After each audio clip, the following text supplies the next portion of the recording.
Ia, mi ia le tu le nei tai au. Talo fatu ma ofro fatu il pa ia ma le malu le tato tunu le nei tai au. Tai le lofa ma le anga le leo le tu o mwhai na te ina mai le soifua ma le tato wola le nei tai au fau. Ma loa fua i lau o maua.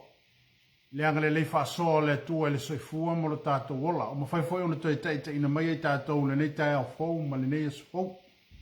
Manatu fo ila le tatou por kalam le rita yao ia to e fatu lima ma to ofo fatu ia manatu sa ia nei va yaso sa misi le tatou por kalam ono ni tutu ngia ma ni tutu no fo itono le ainga ai manatu nei ta yao le o tatou to e fisila fai ma tatou to e fa sanga i lunga le tatou walisi fa salalau ia e sila mai ia le fobo tala no atu ia te oel te au nei ia fatalo fatu ia te oel suafa manu malo le tatoli o Yesu Keriso suafa la leo fa ola ina i tatou ma suafa fo i leo fa pena ona fa salo toina mai ai tatou mai fita ma fingata o le soifuanga o lo tatou wola ina amene manatu fo i la le por kalame le tai au le nei o leo tatou wanga atu i le fai ungo le tausanga le nei leo tatou iai le masina lona sumatas ia ona tatou fai u foi la ia le il masina lona suma le lua nei to sanga lua afe lua suma le lima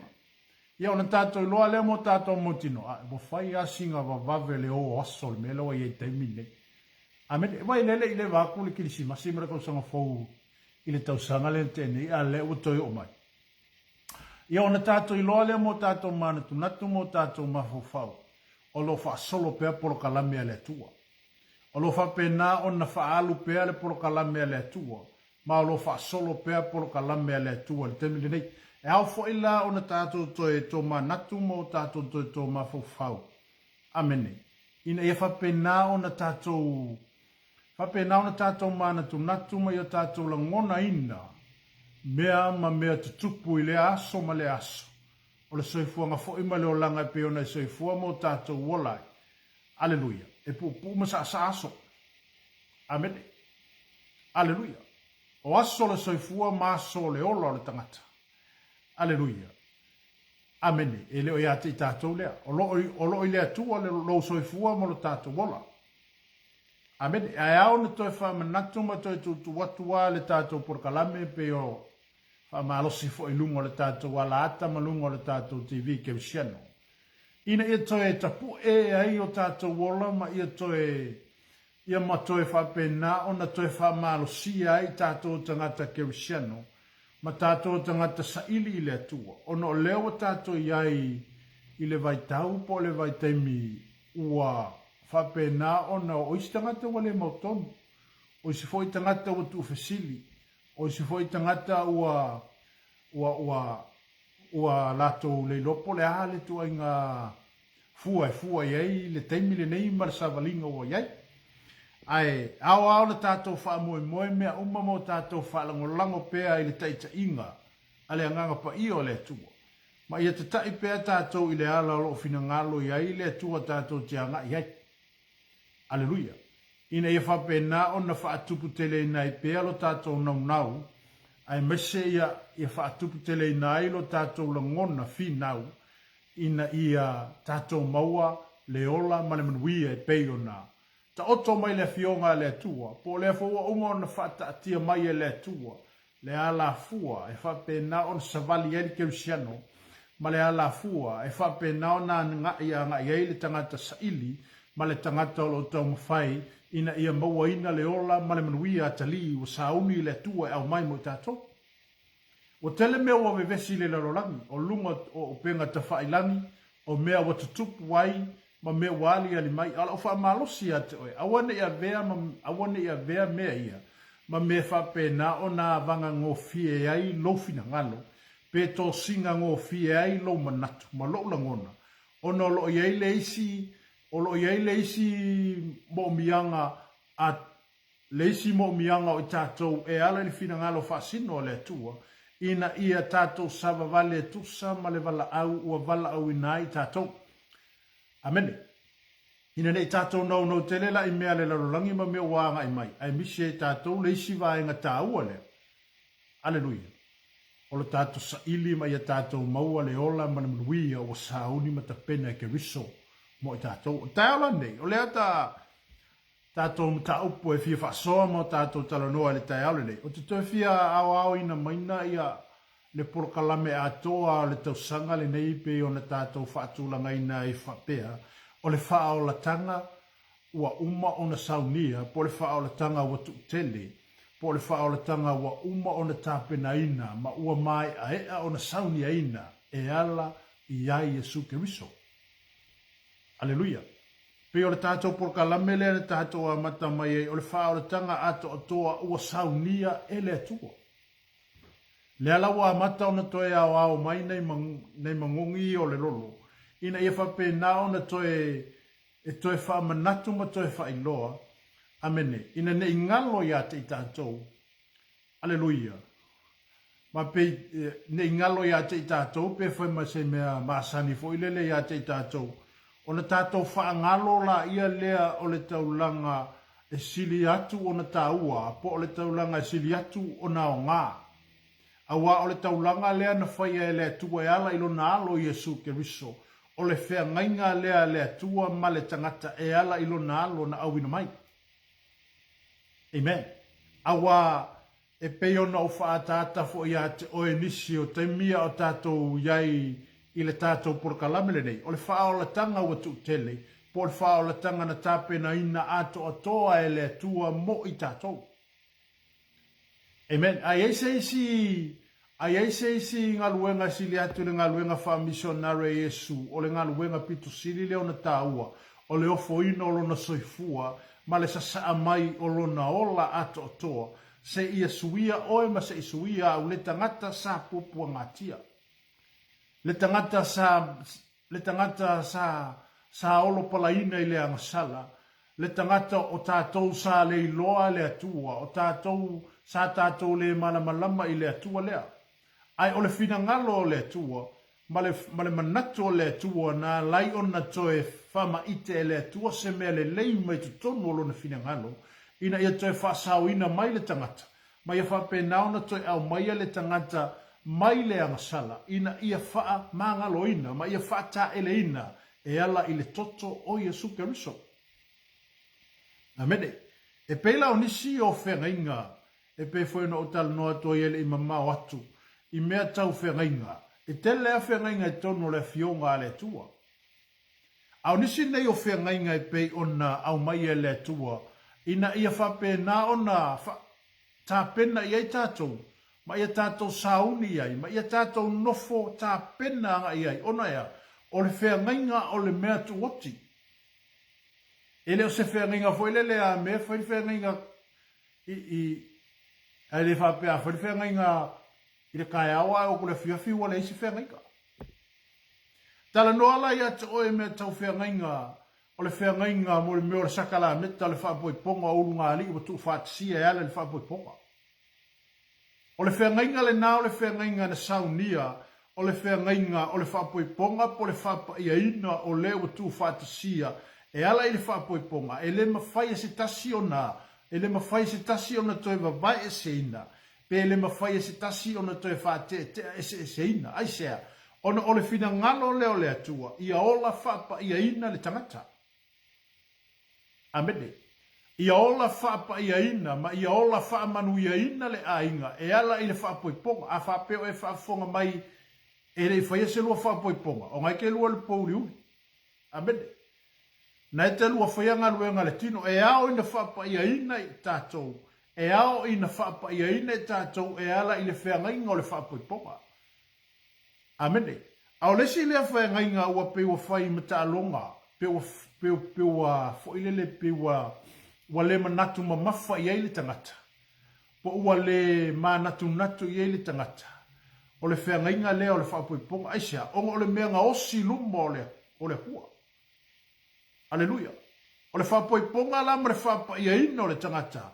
E leo se meanga au mai e le lalolami. O meanga au mai e le atua. Lea le whapea mai e le po le fionga le atua, tonu le fionga le atua. O se o whatasia e le atua. E le mawhai e sitasi o na whate e se ina. Aleluia. Amen. Ele fa pe markus pa ia a mea ale fa ngau ko ruang ru ke ele no. Amen. Haleluya. Ona lewa o mona fa tasia o lua ele tua. Seiva nga na o le a le langi ele tua le soifua ma le ola o tatou. Wako a vangoala ia le ke mele ko e fa isi si au fa lua. Amen. A o le whenga inga leo te tala noa te atu o e amatamata to le tatou mta upulta au le nei. Ona e tā ua le whenga inga lea. Le whenga inga le whapoiponga. A le whasili le taimle nei. Amene. Whamata o toe o ko ia inisi o whakaua inga le whenga inga lea. Wa piwa whai makalonga fwele le piwa le ango iai. Amene. Penganga kauanga whai poipo. O kai au whai poipo ko le whiawhiwa. Amene, wa malepe le whapoiponga. Ma fuisia, e leo, e pe fo ile le pe o se mea ta alo, fo ile le ile isi tangata le winga o le mea leo le whapoiponga. Ale lo, o le mea leo le whiangainga, o le mea tuoti. O le whiangainga, o le whiangainga, o le whiangainga oe, ma le ue mana o iai. Amene, na osi luma o le atua, e moli maule e ka le sia, ai maisele nganga pa i o le tua na moli mawina le lua wha moe moe, po le tato wha moe moe e ala i whenga ingo le sakala meta le wha puiponga, e whapa ieina. Amene. Aleluia. Ala whisili la whaila unga i ate oe le tae aulene, wha mata o to iai nisi urunga li i o maa popua i mele. Aleluia. Amene. Pena o na temi mua mua na fia iai, a makaloa nga uile a inga i whawhika uli ma whakiaka mai, ma mea whapengao nga i mai, o na a mataloa lea o na tutala loa fo ele pe wa maka o nga musu, wa maka o nga le fiai i whapoiponga le amataulia, o le sio ilea, o le sio le whapoiponga ilea lofa o le atua. Amen, o le stangata aloko a wale fia manga o i le whengainga lenga whai male ua manga o ye. E kia ia. Ai anga e kufo Yesu kasi simea. O le ana mea ngā. O lo wha mafa mai fo i e le tua i. I le fionga le tua. Amene. O le mea ngā ka ua le muli lua. O lea. E ke ngongofo maro ko lua wha i poipo. E umanga whaile lua wha poiponga wa whaile lua. Umanga wha pa ia inga o lua i luma o le ka le sia ma luma o le sila whanga le akua. A la fo e makama e koe vava. Ai sisi fo i ka ngaka po sisi fo finge. Po sisi fo i ka maa loe ke mga o i. Ma fua mwifia, o le tu ina nau e le whaamali eina. Amene. O maka ia e le mawhai o nga whaamali eina le wa ai. A o le whiangainga lea, o mea i o whiangainga i luma o le atua, o mea ka ua. E makua i ka ua mea ngi o whiangainga. Aleluia. Mea foi lea a whaise whiangainga sisi malo, ai soli le whiangainga. E ke lea longa whainga mai ke lea whawhika au le kula e mai. Eisa, ua le savali le isi malo e kusa mo le la whea ngainga po la upuku po la kalangoanga nga whai. Inga ia kaofia i o le ase mea e mawhai o nga kaofia. Ko kaofia le vevesi. Pe kaofia i le vavao, pe kaofia o ame uma. E whapena fo ila le fina ngalo le tua e peo na utau whamtalatu i atu o e tai au nei. O le fuafuanga ma le polo kalame le tua e ala i na whengainga na osia. Awa peo na ufai atu fo i atu o e tato polo kalame mua mua. Na iai le fina ngalo ma le manato le tua ia atamu. O ia lea na whai whengainga mua mua ma le akua. Atamu. Amene. Sa iai ale manato le tua malono fina ngalo le akula i mai a kamu. O ia o le a whaia le la vea i mole lalolangi. Amene. Apeitai. Ele uskai. Ua soli le whengainga. Aisea, e mafu e whea. E mafu, ua ala o nga soli le whengainga le a kamu. Ua ko singa le loko. Ua vanga. Wa vanga le loko, wa ku inga ngau le loko i le mea i le kakau ma ku inga ngau iai. Amene, ata auto mai fo i le vai taimi ma le vai tau le nei tātou tei ai. O le a se whenga inga e whai. Amene, o le angi ka ko whenga inga nga whai. E ma whai a o ngā a whaapea oe le tangata e maulo loto malo whaatutua i le atua. E ka kaunga awange i esuia le whengainga aisia o nga ole mea pakingo. Ke onga oe a whaile no whengainga ma le akua e ka ofi e le akua le mea whengainga.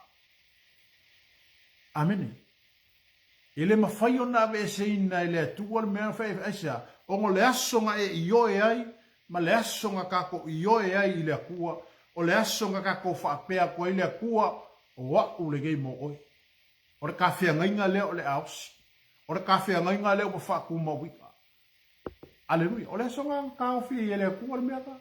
E o mai a le kaimiringe. Lai kawhia i le kua le mea ka. E le pipelo la le kua. Amene. E le pipelo le kua le whia ngainga. Awa i le pipelo. O kako. O kako le kua le whale kongu. Amene. O le whengainga o le mea patino, po o le whengainga o lau whengainga na osi, po le tātou whengainga na osi ma le atua, peila o na avatua i le tae ao, nei le tātou porkalame. Amene, o le wha o la tanga, ua saunia ma tā pena ina e le atua, mole lalonami. E le whapito, mawhala le tā penanga le atua na oea, nga oe le leima e a mioko. E le whapiko au ngafa fo'i le kapenganga le akua nga o e iloa ia ma e whakokua e kia no. O le tapenanga o le wha o le tanga na sauni e le tua e ala ilo nalo Yesu ke riso. Mō tangata uma, pe ke a mi o le lei, pe kako ke a mi o le anga, o le alama le kulanga o lo iailo soifua maro kako wola, o le wha o le tanga mō le lalo langi uma. Amene. Au ila sa whangai tangata, o e la kalia le kua lea, o e kalia le maliu leo ke riso, ma e wha atua le maliu leo ke riso. Amen. Yeah. Maua ia le ola, ma wha atua, maua ia le manuia e wha vavako. E peila o na iele tātum tāu puri tāu le nei. O le whengai ngā la le atua ma atamu ma ewa i le rua i whato anga i e tena. O i ngā la ngā makua i nga sawa i le akua i gangaka. Amene. O le whengainga na sawa i le atua ma mafuta ma le tangata. Pai ngā kua i le akua longa ma malu le langi ai a fio bai.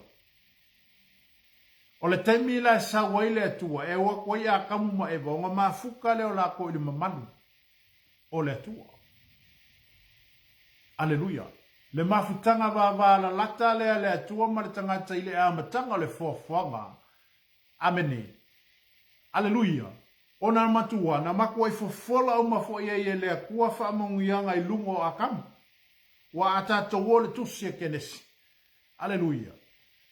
O lo wha amanuia ai le atua ia atamu. Ma eva. Aina wo ina wa ngasala ma wha le tonu. O le ale mea ngai wa ku fa fe ngai le fa mongi anga marea ba fa manai.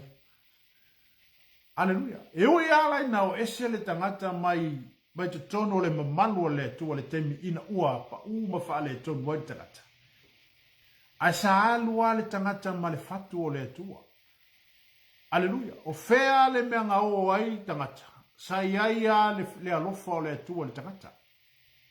Ele fa pena tu penga ku kau nga wha mamulu aku wha pele tua le tangata. E mo ia nga sala ma wha le tonu le tangata. A la sa ia le alofa tu noa le tua i lungo le tangata. Aleluia. Amene. Amen. O le ala fo ilea na lai ona toe ina ua o ese a tamu ma eva mai tonu le fatu anga mane ma malu le sa iai. Amen. Na toe alala leo le atua ma toe fitutu na i le fina ngalo le atua. E le whapea na muta iai i le tau mawhainga le atua, i le tau sa ilinga ma le toe tau mawhainga, o se isi a wala, se toe whaafo i ma iai le tangata i le mea le na o se whianga ngai ma le atua. I le taimi o le mamalu ma le sirisiri ese o le atua na iai le urunga li i le il whaatoanga i e tena. Leo wa fina ngalo ai le tua, e ka kaunga koe a, e ka kaunga koe, onga koe fua halo na fina ngalo ma toe mana tu natu le atua, i se isi au wala, Se toi whaafo i mai eile tangata i to tonu o le mamalu ma to tonu o le precious o le atua.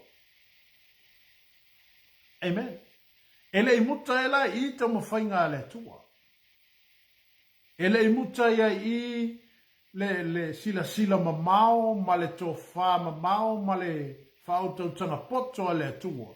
Se isi au wala se i toi au mai ei ma koe whaafo i mai le tangata i lona mamanu.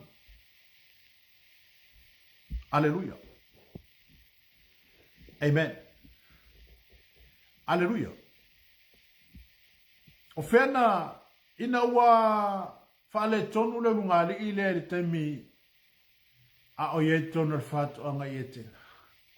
Ona o ese loma le whātu anga po ua tuli ese le tua mai tonu le whātu anga. Alleluia. Ona yele o le vai taimi le ana na wala awe loa le atua i a noa e whawina le waa. Lea le whaatu sai po ni u tātou iei. Amen. Alleluia. Na wala awe ina i a le whau le waa e whau lunga le maua. O manatu wala o tangata i nao na po yo na po noa. O mangaku fo inga o ngaka leku kupur kaimingi. Ele o suia. Alleluia. O le wala au. O lea e wala awa le whaolatanga. O lea e iai au na le tua. O lea iai tangata lo alanga ina le suafo Yesu ke riso. Ia foi mai. Foi mai. Foi mai o lo whaatali atu le tua mo i tato. Ia e foi esi tangata o lo whaatala tua ma le fia whalongo. Ai pe o le ata lewa au mai i le teimi lea ina ua toe. Ina ua toe whaatu ina e le tua noa. O le sila lea whenga inga lea tua mano. Na mafua i loa na toe whau se sila lo langi fau mai i teimini nā. Aisea, ina ua sila mai lea tua i le lalo langi sai e. Ua makuanga sala ma ua le usika i kangaka. Amen. Fatula i mele o noa mai a whaia le whenga inga lea ma lea tua. Fau le waa. Amen. Ia. Ai o foi kangaka makauemu maula ia isi ko inga. Walatou fai upu malatou fai tala. Lea le fatusa Yesu le taimine nei. Po le fape mai e Yesu. E pei ona po ono. E fape ngā foi kaimini ngei. O lea alanga le suafo le tua. O lea eta la ia le mau. O lea fai loa le mamana o va venga ma le sisi ese o le lofo le tua ma me umo fai. Ai e ia tangata ele o lato te whaatala tū mo lato leta lia ina. Amen. Ai pei ona po noa e pei ona po nei. O le whenga inga la re le tua manoa na whawina e ala i le waa na whaolai nai tangata o le ata o le whaola tanga. Amen. E kukusa le lela ma po ngoa mara kaimini ngai. O inga ave ola inga i le langi i le kaimini nga inga o saulelo. O e noka. O le ata o le sitianga. E saule pupuanga, ai le lea ilunga e ngoka wat. Amen. Alleluia. Na whau mai lei nai le tua le isila lo langi mai a noa mana na whanau. Amen. Ma amata mai ai loa na whaasolo solo mai i nao na po le whengenga tuai. Ma o mai ai loa ina wala awina e le tua upper amo aisea ona ua langona e le tua. E le malia longa finga ngalo i Alleluia. Ele malia lo fina ngalo i tangata ia tutu mai ma mea tutupu mai le lalolaki. O ina fwela na mafua mai ele nuu leo Israelu. Ele o se mea na mana o iai Abrahamo. O le mea sa tuto i tutonu le faku ma le roko le akua. Inga ia fausia inga mai ka maloa le se muu e ka wailonga. Longa suafa. Pe ka wailonga ingoa. Alleluia. Amen. O le whenga inga. Amen. Alleluia. A mol manai o le tangata e whaalonga mausta. O le lei o le tangata na te whaia le mea laifina ngalo ai le atua. E le iso na whatau te e i le atua. Peila o noa na ngawhala aua o le akua ia ngoa, whau e ngoa le waa. Amen. Mala au le akua ia apela amo, kula ia apela amo man. Amen. Alleluia. O le whengainga la lea tua malona nu e whaamavau. Aleluia. E o mai a le taimine nei. E leo ave e seina le mena, ma e leo malue lue lava le mena isia, onga o le akua kausi whengainga. Aleluia. O le atua na te tausia ina le whengainga, o le ase lua whengainga ngā whaima le akua. E kausi e le akua le whengainga nga. Amen. Koe mawhau ka kou ma koe ko mangaku ma e koe mawhau lai kikia. Aleluia. Whape i mai le lua whengainga ma le tu. O whape i mai le tātou whengainga ma le tu. O le mea e o tātou wha maoni le tātou whengainga ma le tu. Po ua ngā o singa kaini. Po ngā o ngā yaso. Aleluia.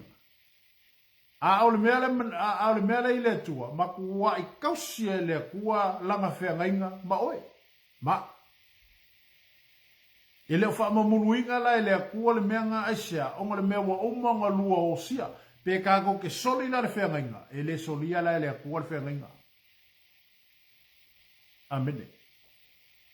Aleluia. Ono lea, o le tua tausi whengainga. Amen. O whengainga. O I foi lale na mana o ele atua po le finangalo le atua na ia whaia ia pra amo. Sau ku ulo wa inga ma le aingoro ka mama mea umanga ke whaia ai sau ke anu. Alu ora ke le lor me ke anu. Aleluia. E sa vali le tamaloa I lona whaatua tua. E sa vali I lona whaatua tua. E sa vali I lona talitonunga. E sa vali ma le mauti noa. Ua iai le fe au ma le ngā luenga. Ua fina ngalo le tua e whaonga inai o ia. Aleluia. Atalo fatu ini sa tatu ai ngawa ngai mai lunga nei tai au. Ia le tua. Talo atu foi fatua ia peta pele masina. Ia soi fo muia. Ma lo foi le mafuta mai nei tai au.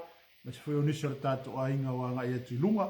Ia fatalo fatu foi le tua fine ia anatongia. Ia ma lo ta wata I ma lo foi le soi fo muia. Ia le tua. Aleluia. A le tatu te iai mo tatu tala noa le tai au le dei. I mea tau whengainga. Amene. O whengainga o mea piko sili o ngā kāua. O whengainga o mea piko sili o ngā pukipuki e lea kua mea I o whengainga. Aleluia. Ia e atu mai li soifuanga me leo langa le nei. O te le tau mori ma watu o nai te sila fia. Amen. O nisio ai, o nisio ngā li I o soli whengainga. Soli. Amene, ua ngalo, ma ua matua I ngalo ale whengainga na whai ma osi luma o le tua. Aleluia. E pei fo ila o le tātou mta upu le tai au le nei. Ua soli a kamu le whengainga ngala o sia ma le kua. Amen. Aisea, o le malosi le ko inga ngau ko kongo le loko a kamu, nga ko singa I longa ko lua.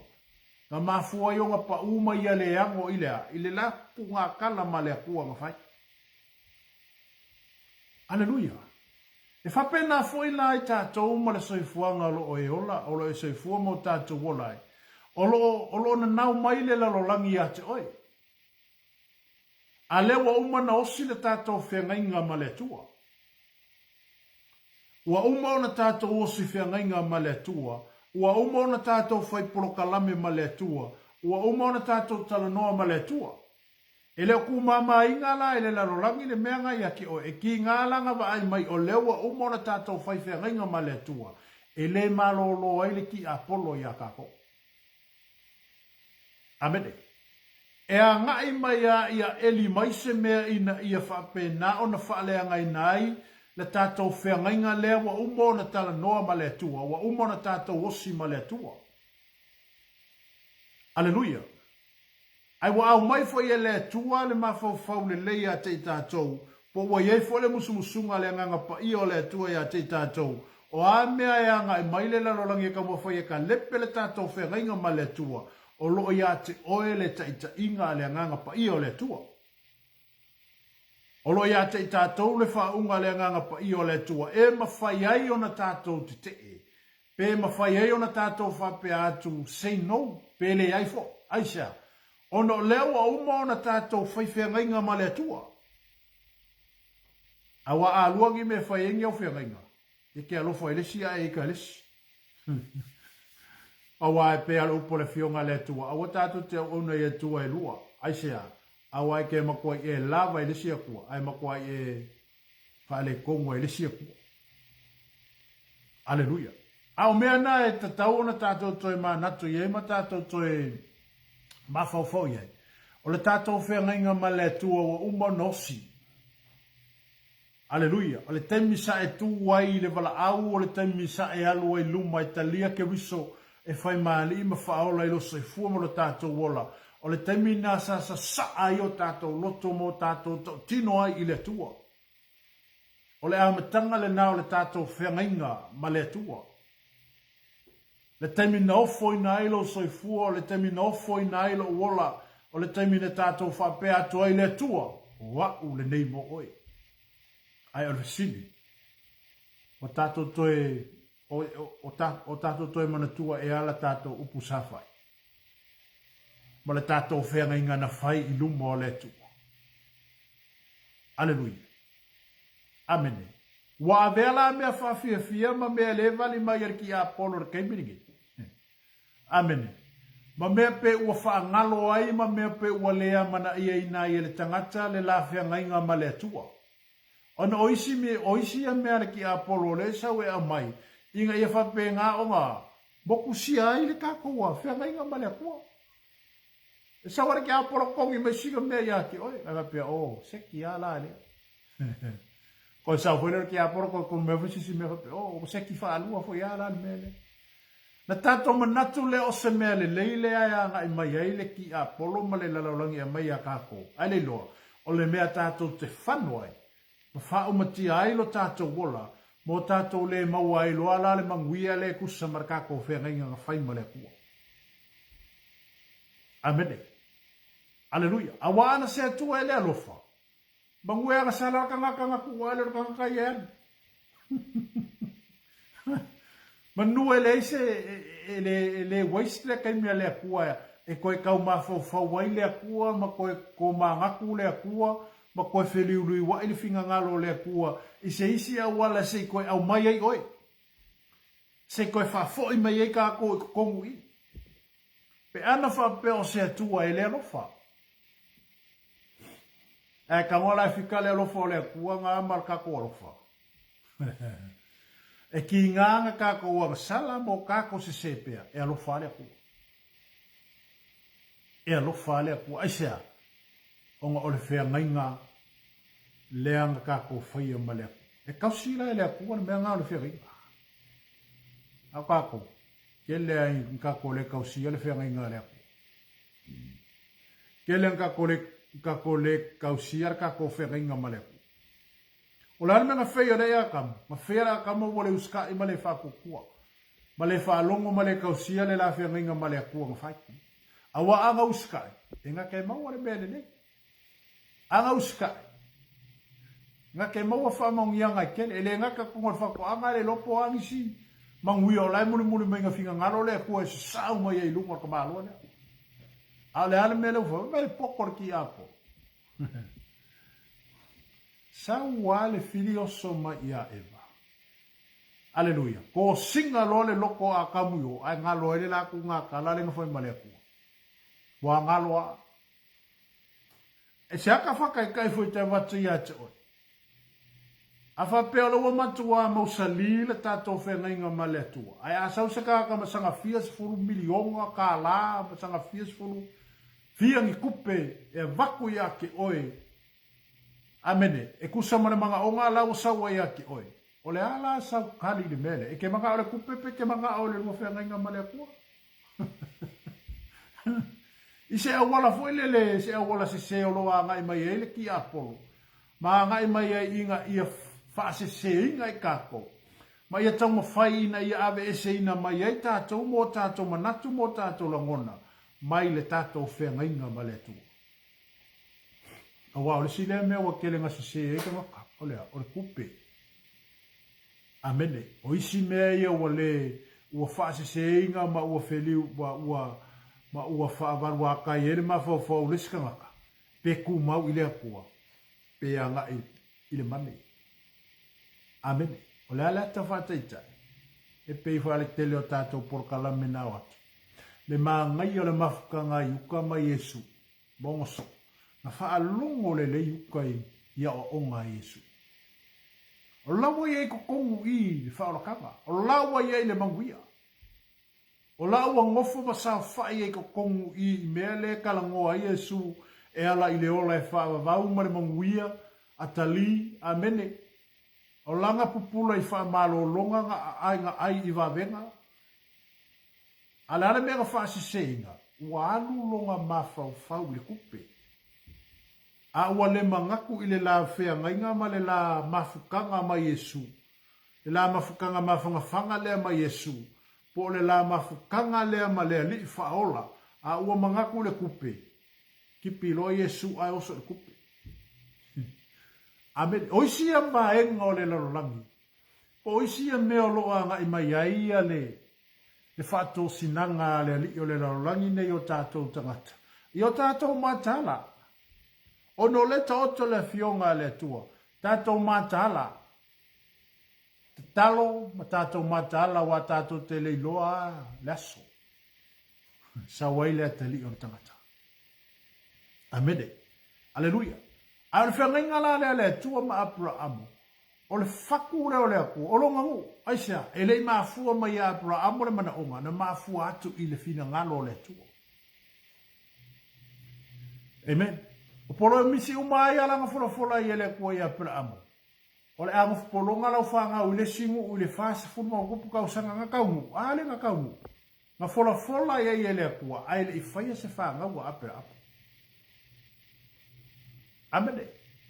Patusa leo le whanau a Abrahamo e peo fitu o le langi peo leo leone o matawhanga. E whanga umai le whanga o Abrahamo. E kua kasi. O le kamar folanga wai. Sako. E mo e kua rua le whanga o Abrahamo. O Isamaeli. O Isamaeli o le kamar finge polonga. A o Isaako. O le kamar folanga o le ngā mara au iei lea kua. Ia. O Isaako e whai ma kamar folanga por kamar. Kamar ele. Amene. O ila le na mafua mai e loa le whenga inga le tua ma Abrahamo. Ina o sila mai le kua. O le makua whako kua Abrahamo. Amene. O ame nga o mai mawhaso songa nga o ia pela amo malu i kau nga o ia pela amo malanga savalinga. E lei malue ai Abrahamo aisha. O nga wai loa e Abrahamo. O le manguia lea. Lewa fola mai e lea kua ia kia. E le kakau nga i koe whaama muruinga. Awa leo wa whakalai lea kua. O le akupunga mai a ke oe Abrahamo sengu kele. Aleluia. Ia nei Israelu kaimiri ei. O le whea ngai ngala nā lea tua ma Israelu. O Israelu mo lea tua. O lea tua foi mo Israelu. Ai vai le whawhangua ma Israelu ra leo ngā kongu o kungu a lapi ma kungu le kari kongu i au kafa. O le ma koe manga o la koe whao makia i Israelu. Ai le mawhainga la koe whao makia i Aisha. O wa lai e le a o le akua. O wa o le ngu o le akua ngā fua mai le finga ngalo o le akua. O ala koe i ngā ngu kekele o e kauma Israelu. E wheo uma maifi uma ia Israelu. Aisha. O ngā lai e le a o le akua i lungo le ngu ule. O le whea inga. Amen. Ao fai tono lo a inga ma le tātou no nofua. O ai lau whea mainga kausi. O ro kua whawhingi. O kua whawhingi lai keo i o vai maka. Amen.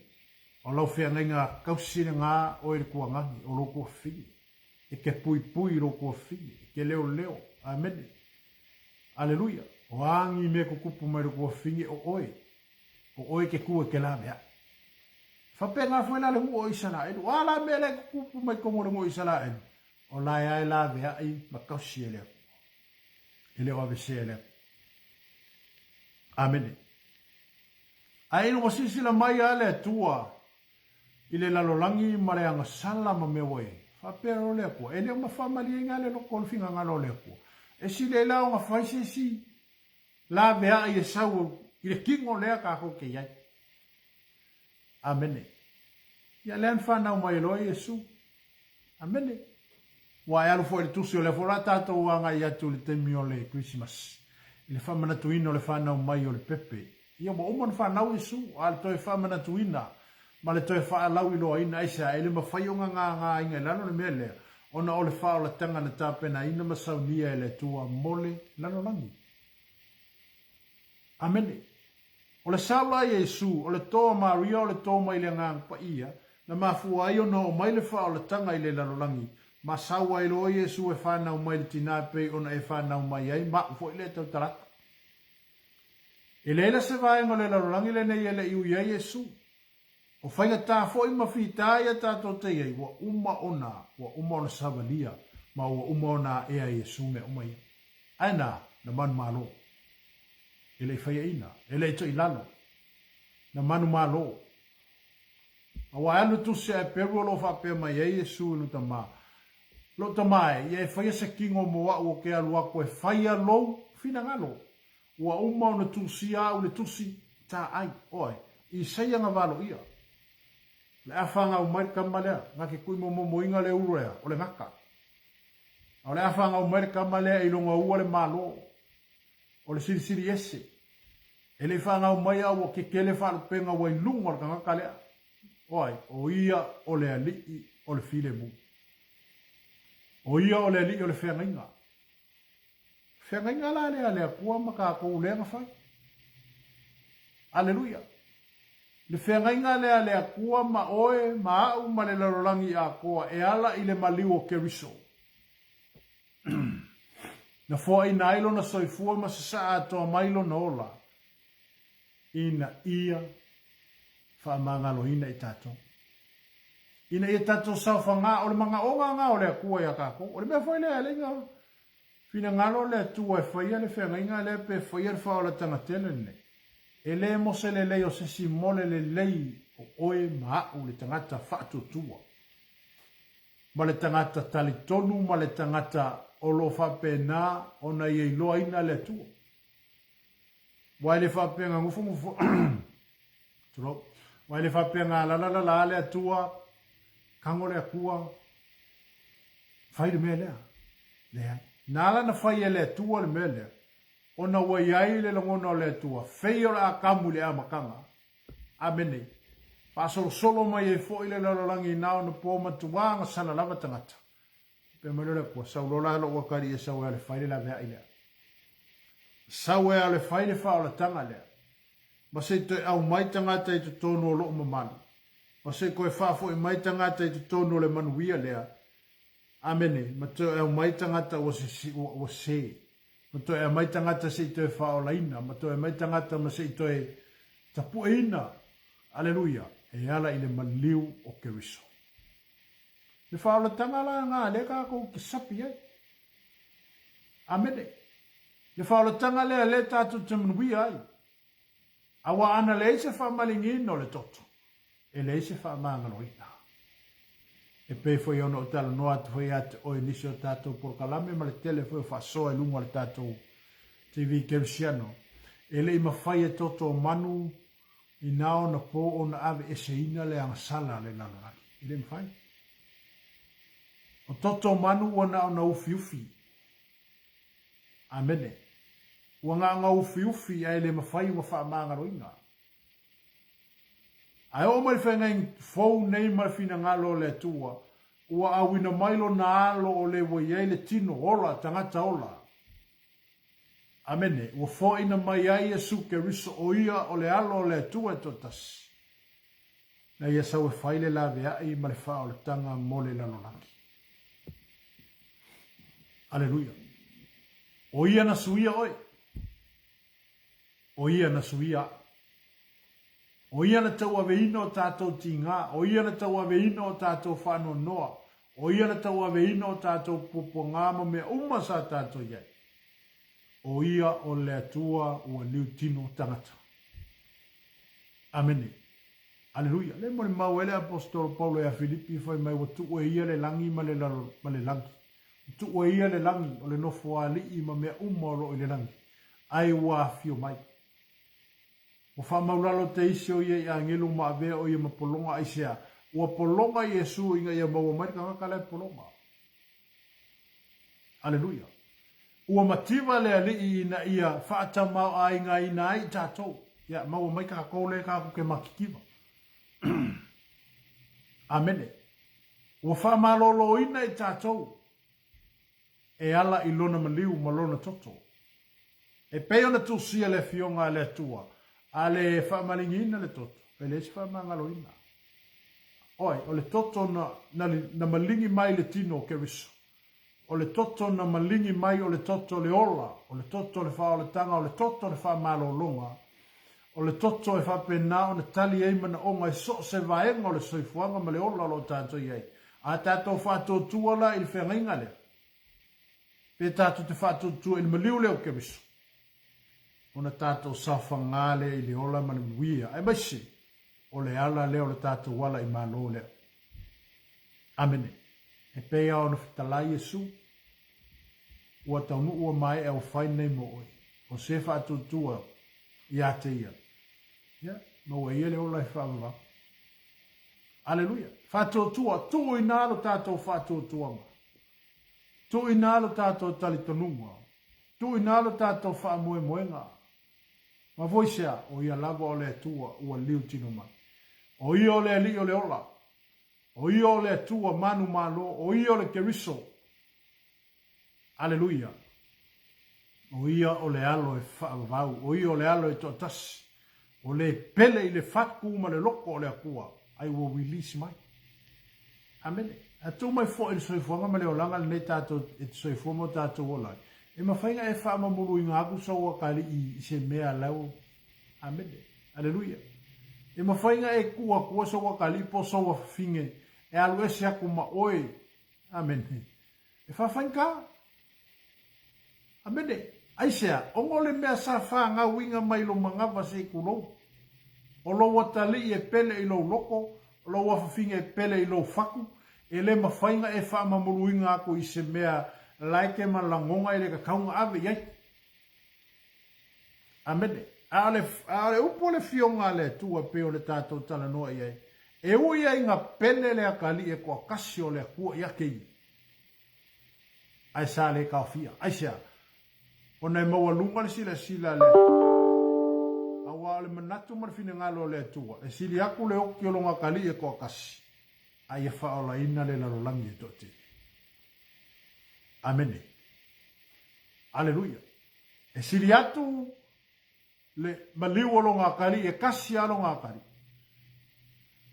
Ngai lo le whaola inga, ka ngaka e kua kele. Siri aku langa whaola inga, ka ngaka e kua kele. Ngai lo ngā kari e kua kasi, e pele i longa loko. Amene. Pole a whore kua kele alo whanga, ua mo kua e musu ai whanga mulu, ako sika mai ki. Aleluia. Amene. Ma foisea. O lo loko e le mawhainga, amene, le mawhainga wha mamuro kusika mai kiki maoi. E ui ala inga pele le akali e kua kasi o le akua i ake ia. Ai le mawhai o ngā kaofia le akua aisea, o ngā siri aku le alofo le akua i le lalolangi e kua kele. Ngai lolo ngā kali e kua kasi. Amene. Aleluia. O whia ngai ngā la pe ona utala noa i ate oe tae au. Ma o tufa fo i ate oe tae au le. O le whea ngainga e whaavau. O a mai le lua whea ngainga ma le tua. O a mai le lua mawhtanga. O a mai le tātou mawhtanga ma le tua. Po le mea ngā kare ke mi mua sa kako whikangisi e fo i mo kako awewe i lumo le ku. A walu alu fo ia le savalinga o le soifuanga ma le olanga. Ia pe ia wakau mo waku ma kau ngalu aku fo i le ngā kau kingonga ma le ngā fo i. Ma le kako kala mawhai i le akua le ngakai. Ai leo mawhai o ngaku. E leo mawhai o ngā vese le akua le mele. Lai uko e le akua le kako whia ngainga. Amene. Lai makua i maka le akua le kako whia ngainga. Aleluia. Koe sisi kei miro whapea mai le nganga pa i o le akua e ke whamanga kumai. Brada, o e mga kuar ka whia ngainga le mwhai. Aleluia. Sis ke mi foi o kau whaangaro ngalo fo i whea ngainga ma. Ke le fo i mea o halua ngai eino ma fau fau ma mea o kako woa ngai e.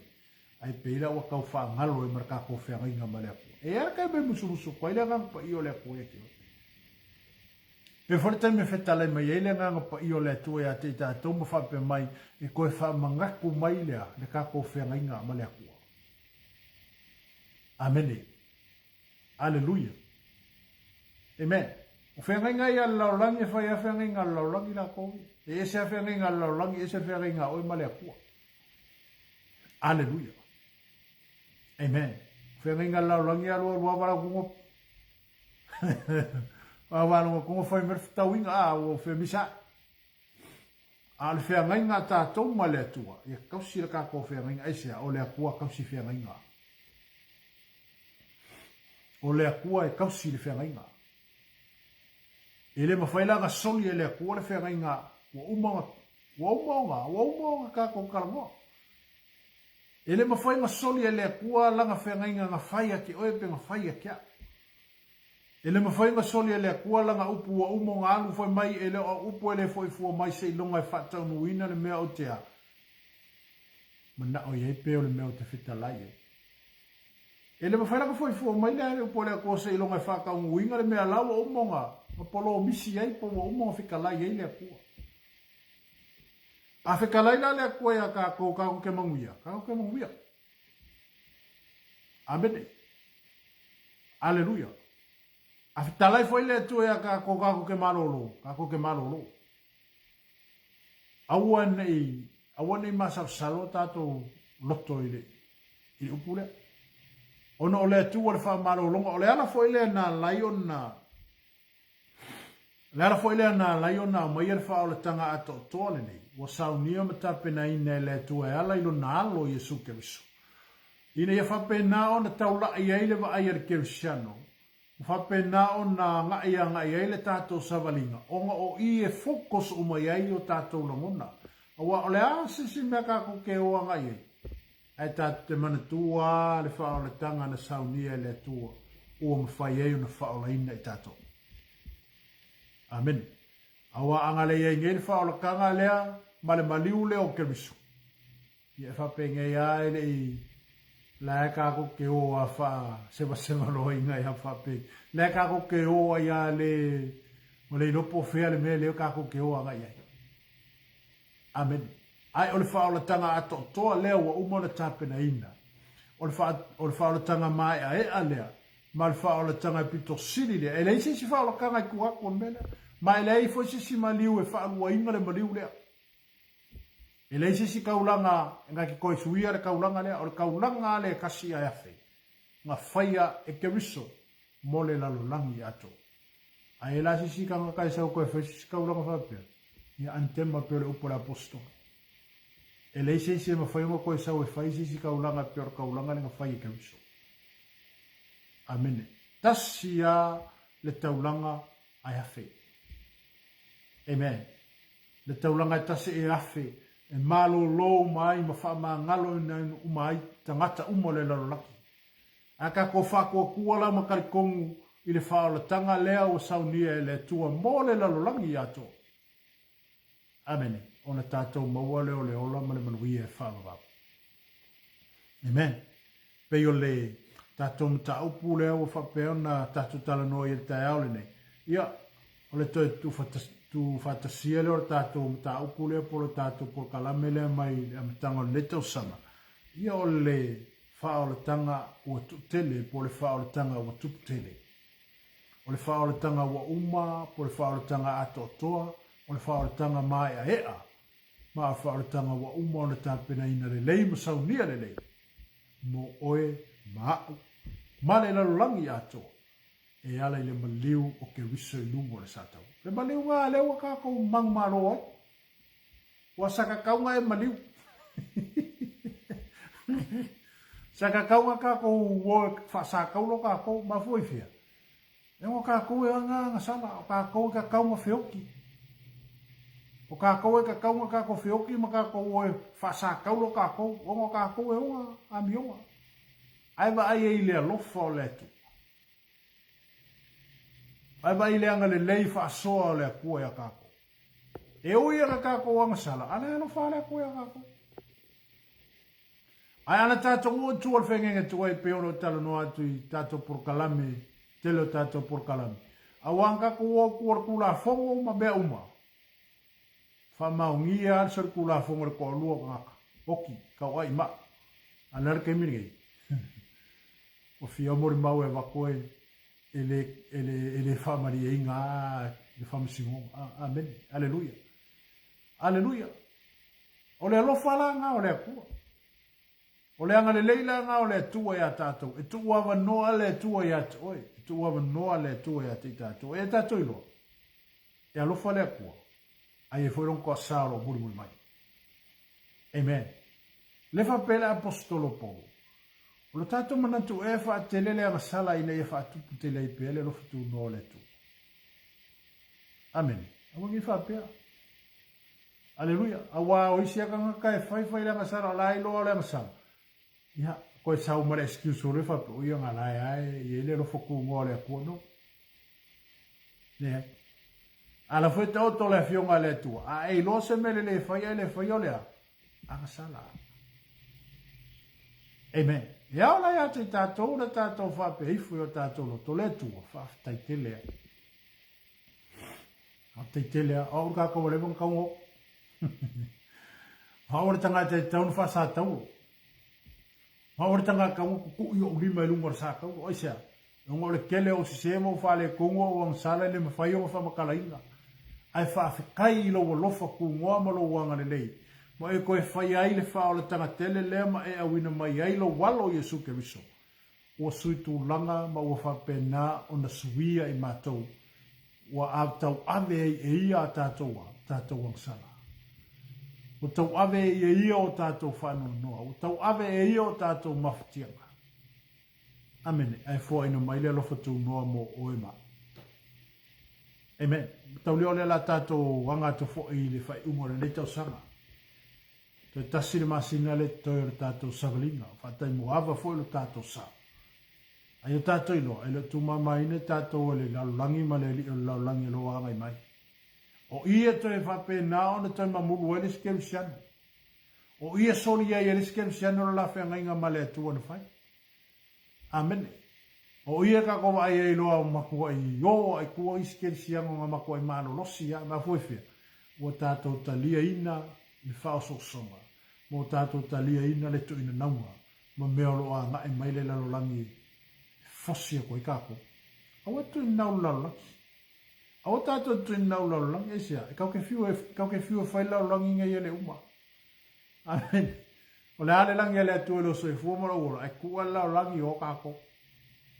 Amen. A o le manai o le na aso pe a watu.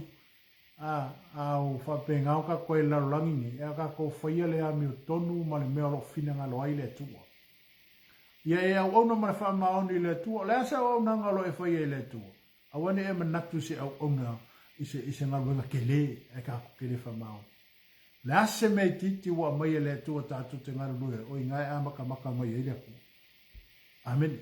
Ele amaka mai le aku e lua. Amaka aku le aku e lano. Amen. Amaka aku le aku e lano le ainga. Amen. Whasoko solo koe a whapenga. Whenga amaka mai ka vika. Amaka mai ka vika le pāma mui. Amen. Ele amaka mai ka vika se uiski. Whamaoni me ti pe le fionga le tu. Ma whamaoni a ka vika e o kau singo mamui. Amen. Aleluia. O ngai testa ole sila foi ale aku. Ole sila ale aku ele sila ki kasi e ai le aku ele sila le aku ele simele. Mela sila le aku. O ka ko whamaoni le mea o kofi ai oi. Amen. Tato whamaoni le mea o mai le tu tato te ngaruru ai. Amen. Pe ka ko ke saru ko ka ko ngol farsa ma me ro e le fa pe foi ngal farsa ma for o fa ki ngor ka ko ngal no so se ngo fuanga ma ko ngolo ai na ma ko ngo ka ko ai wa le ngalo fa ma o farsa ai sa ro ai kwa ki aleluia a origina va ai ngalo fa pe na no so e me ele tu o tato ngal bui ya se me ki o va ku ya oi ya se me la ki o mai ke ka ko ngal bui ma fa ma Amen. Wa fe mele upo fe ngo pa ia le tu. O se vai mo titi e le mafai ona tineia. Amen. Aleluia. Amen. Ile mafai lan ki ngai le menga asia. Awa foi le ke fai mai lo loko le lei. Amen, o se loto fia, o se loto maia, e ke fai ese ngā ruenga i piko siringa le lei. Pona ala ki kala ngā ruenga i ke fai. A le lei lo loko e fai e ngā ruenga.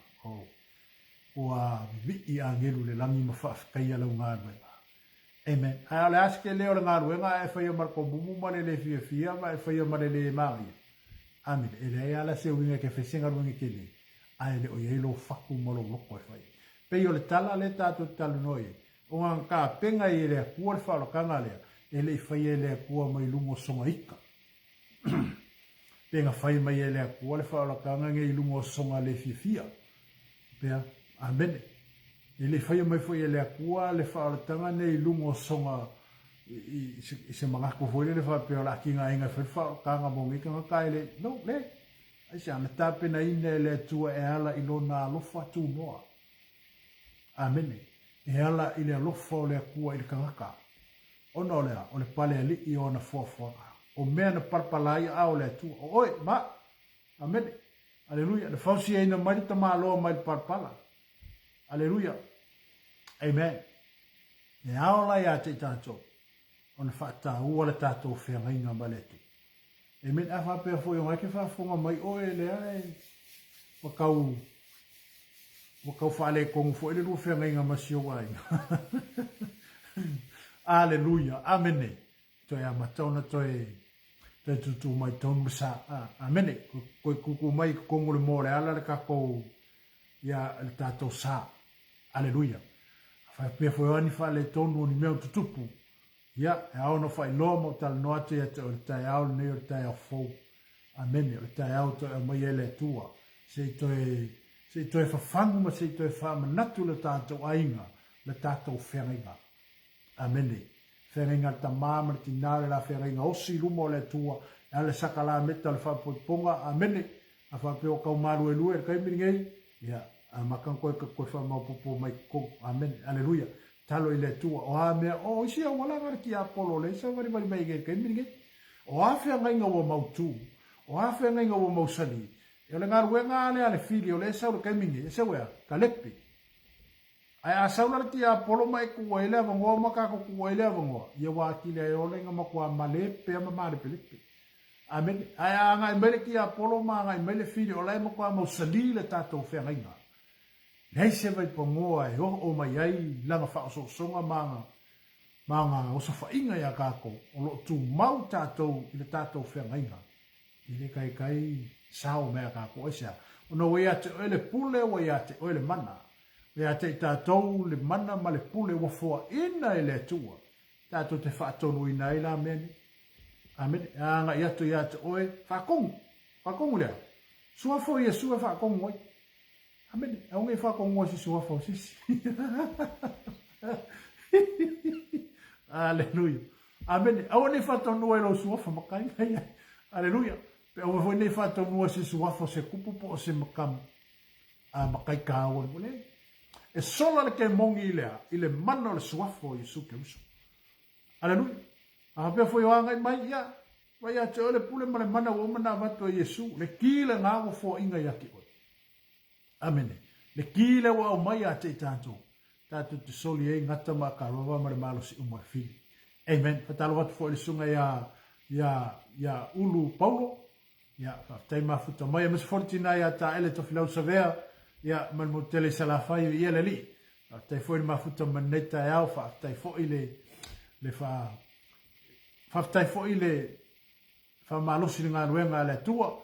Ya mes fo tātou umalunga le tātou Pecho le tato por kalame vi ia le faftai al mafuta mai io e nga foi la ko mengi ai foi nisi me misi to foi la uma ia na te mo wa le mai amen aleluia ai pe isi ia va enga pe ona o fa somo tala no ate ia o tai ale fa tu mo winna le tato fenga ma le tua amen fa tu mo winna le fenga ma sio fa le kua ma sio ali inga ia kai mingi amen aleluia ono fenga o me pito silio le taua o whengainga o mea pito sili ona tāua i luma o le tua. Amen. Awa o le whengainga e tu e whāwawau, o le whengainga e woki. Amen. E le mawhai sisi ona sauso sofa. Se wanga ngā lawas, wa sui le whenga oe, lona winga la, wa whaatanga e oe, le whaatanga la e oe ki a polo ma le ngangale sau ia ke oe, e mawhai eila o ngā malepe le whenga le. Ai awha pēa ngā i mai mea ia lo a ngā i mai pēa ateka ko. Ai lo whaatu mawina pē tātou e ala i so sonia le nganga pa i o le atua i atu oe. A koa mare mālosi o le a kua ngai kongu ia ki oe ma. Ine mawhailanga mālu e lua mea i aisa. Ona uwha mausali ina i tātou. Ma whaatu mawina i tātou. E ala i le taita inga a le nganga pa ia o le atua. Amen. Ufo ina le nganga pa i o le atua mo tātou. O ye fo i le direct nga ya kako e ala i taita inga le nganga pa ia. E le mawhailanga si share kai ka inga le nganga pa ia ya kako. A whapela si share kai ka inga ya ke o hero inga e leo le nganga pa ia la le kai ka ia kako o le sia ngaka. Aleluia. A se whamalosi le mo tātou tai aulene e ala i lea whaolatanga ato toa. Amene. Le whaolatanga ato toa na saunia matapena ina ele tua. E ala ilo na alo Yesu Keriso. Le mafu ama foile na lai o na fio mai Yesu le lalolangi. Ma ua liu tino mai o ia i le lalolangi. Se ia toi la langa le toi lalo le tangata. Se ia toi fafo i mai le tangata ua vai vai. Ma se toi au mai le tangata ua ti ngā ina. E wha malo lo. Ma se toi au mai le tangata i te tonu o lo le mamalu o le tua. I le mea sai e mo mua i whato anga i e tene. Ma le maa ngai ora ngā. Ai arua ke whai kau ye. I le mwhai ngawe sero mga. Amen. Le mamalu lea nga ufi ai le uru ngā li i le kongo le whako anga i eki.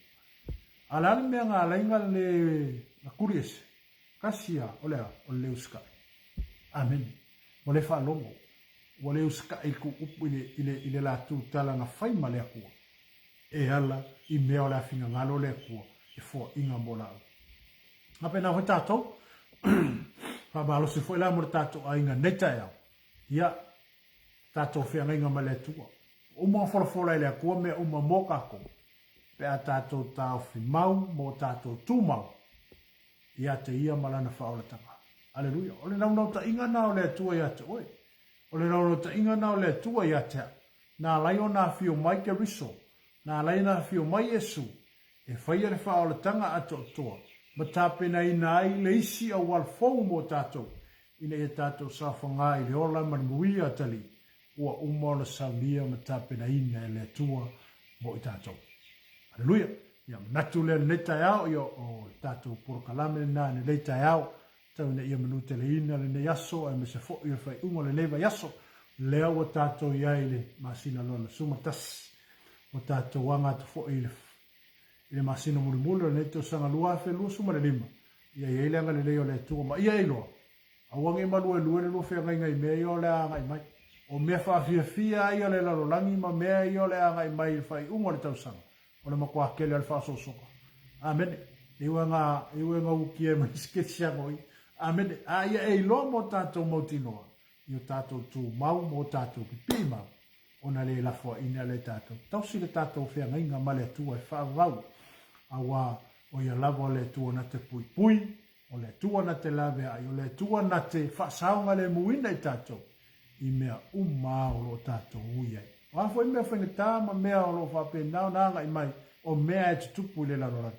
Ai awa nei ave sei na ai lo tātou manatu mo lo tātou longona a toa ma le tātou fisota inga ma le tātou whenga inga ma le tua e whaavau. Ia o se tātou whamalosina neta iau tau nei ianga le leile tua fisosoa ni fo i inga a me se fo i o le tino keriso e lava se mea lo e la hua mai fo le tātou por ka me neta iau ia whaamaru ia tere le tua. Ia manu te leina ne yaso, ia wha pe naona ia pele anga le leo le tua, e so se vaenga le soifua ma le olo, tātou toi e whilo ai fo i le yaso wanga fo nei, ai mo le netemi, manu te leina le tātou ainga, ono le soafo Yesu. Amen.